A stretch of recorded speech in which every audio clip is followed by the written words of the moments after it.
اس کی تصدیق کی ہے اور ان کی فیملی نے بھی اس کو کنفرم کر دیا ہے کہ یہ واقعہ پیش آ گیا. کیوں ہوا، کس نے کیا، کیا کیا، اس کی تو ابھی وقت کے ساتھ جو ہے وہ مزید تفصیلات آئیں گی، اور ان تفصیلات میں ان کی جو ہے یہ بھی پتہ چلے گا کہ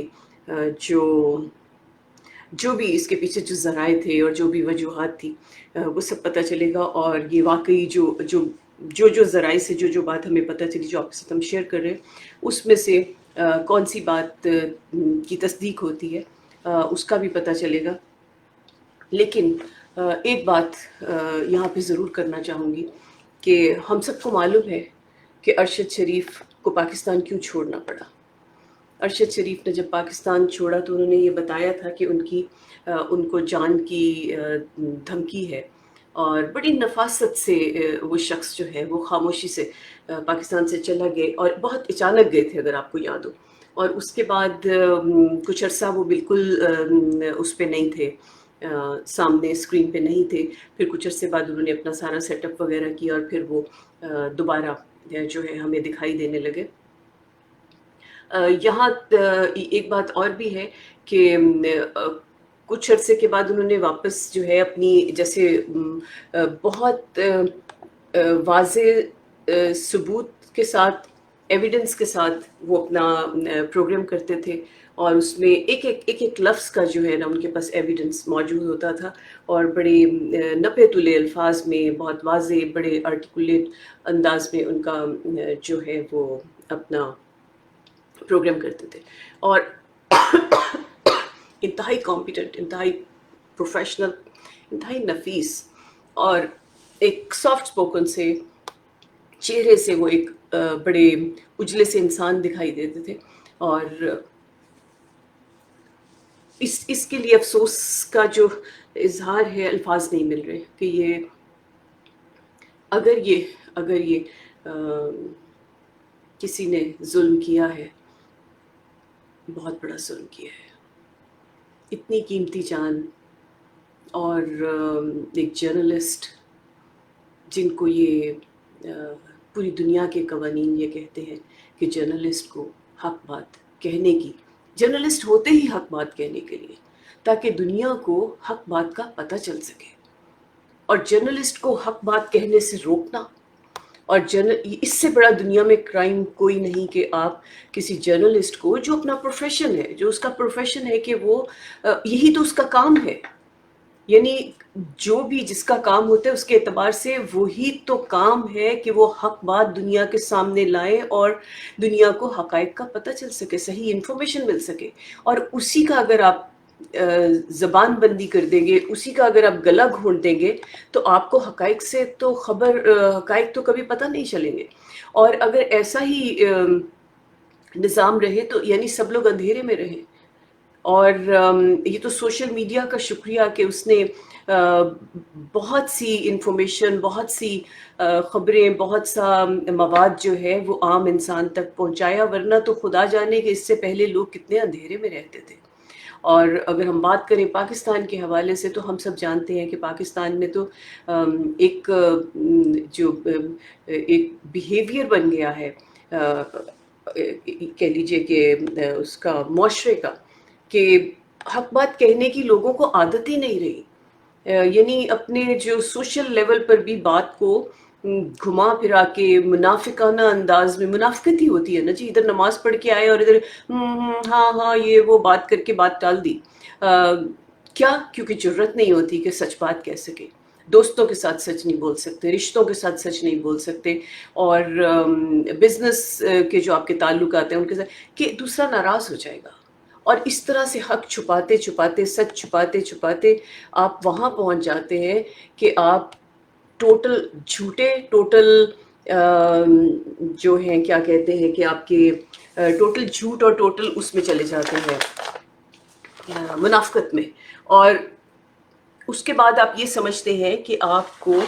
جو زندگی ہے آپ بڑی کوئی اعلیٰ لیول پہ جی رہے ہیں، اور اس میں آپ کو یہ خیال نہیں رہتا کہ جو آپ کی نمازیں ہیں، جو آپ کا جو بھی آپ فرائض ادا کر رہے ہیں وہ تو بےمانی ہو جاتی ہیں کہ جب آپ کا جو رویہ ہے وہی منافقانہ ہو جائے. اور اسی میں جو ہے وہ ہمارا جو سوشل رویے کے ساتھ ساتھ جو باقی سٹرکچر ہے پاکستان کا وہ اتنا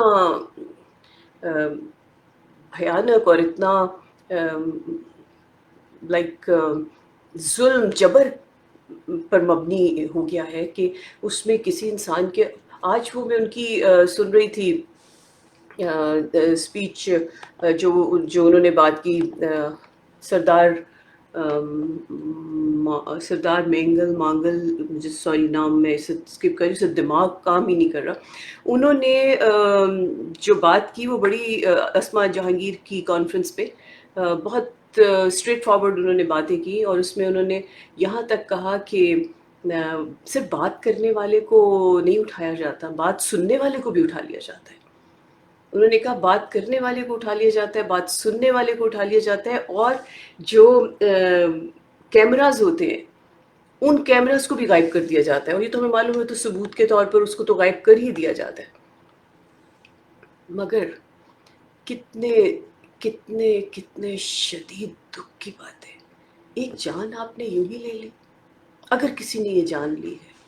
اگر گاڑی کا حادثہ ہے تو ان کی قسمت لیکن اگر یہ واقعہ سچ ہے کہ ان کو گاڑی میں کسی نے سر میں گولی ماری ہے تو یہ بڑا افسوسناک واقعہ ہے اور یہ ایک ایسا واقعہ ہے کہ یہ آگ کو اور بھڑکا دے گا کیونکہ انسان بہت تنگ ہے آلریڈی. اس کی زبان بند اس کا دماغ بند کر دیا گیا اس کو سوچنے پہ پابندی ہے اس کو اظہار پہ پابندی ہے اس کو بات کرنے پہ پابندی ہے. وہ غلط کو غلط نہیں کہہ سکتا اور جس کو چھپایا جاتا ہے وہ اتنا خوفناک مواد ہے یعنی جو آپ کے اوپر مسلط کیا جا رہا ہے جو کچھ بھی وہ اتنا فرسٹریٹنگ ہے کہ انسان کے لیے اس میں سروائیو کرنا مشکل ہے. کیسے انسان اپنی سوچ اپنے نظریے اپنے احساس کے اگینسٹ جیے اور اگر وہ اس پہ صرف بات کرنا چاہے تو اس کو بات کرنے پہ بھی پابندی ہے اور اگر وہ بات کرے گا تو اس کو پہلے دھمکیاں اشاروں میں دھمکیاں ڈائریکٹ دھمکیاں اور پھر وہی جو وہ کہہ رہے تھے کہ اٹھا لیا جاتا ہے اور اس کے بعد اگر وہ ملک چھوڑ دے اب کیا کرے وہ یعنی اپنا ملک جہاں وہ پیدا ہوا ہے جہاں پلا بڑھا ہے وہ اس کو چھوڑ کے اس کو نکلنا پڑتا ہے. کسی نے سوچا ہے کہ یہ وہ نہیں ہے کہ جس کو باہر سے آفرز ہوئیں پلاٹس مل گئے اور بڑی بڑی جو ہے آفرز کو وہ لے کر لفافوں جس کو کہتے ہیں بہت سی چیزیں عنایات اور مراعات کے عوض اس نے اپنا ملک چھوڑا. اس کو ملک مجبوری میں اس لیے چھوڑنا پڑا کہ اس کو اپنے ملک میں رہنے کے لیے دھمکیاں دی جا رہی ہیں کہ اگر تم بات کرو گے سچ بات کرو گے تو تم کو ختم کر دیا جائے گا تمہاری زبان بند کر دی جائے گی اور تمہارے ساتھ جو ہے وہ جو بھی اس طرح کی دھمکیاں جان کی دھمکیاں اور بہت سے اور صحافیوں کے ساتھ بہت کچھ ہوا بہت سے چھوڑ کر نکلے بہت سے وہیں پر جیل سے ہو کر آئے. ہم سب کو جانتے ہیں ان کے ساتھ کیا کیا حال کیا گیا. آپ کے جو ایکٹیو سینیٹر ہیں یعنی اس سے بڑی مثال کیا ہوگی 17 سال سے جو ایکٹیو اس میں موجود ہے سینٹ میں اور اس کے ساتھ کتنی آرگنائزیشنز کا حصہ ہے خود وہ بائی پروفیشن لا سے تعلق رکھتے ہیں. اس شخص کو اس عمر میں 70 سال کی عمر میں ان کے ساتھ کیا سلوک یہ کون سی دنیا ہے یہ کون سا جنگل ہے یہ کون سا اجڑ اور کہہ لیجیے اس کو ہم یہ بھی نہیں کہہ سکتے کہ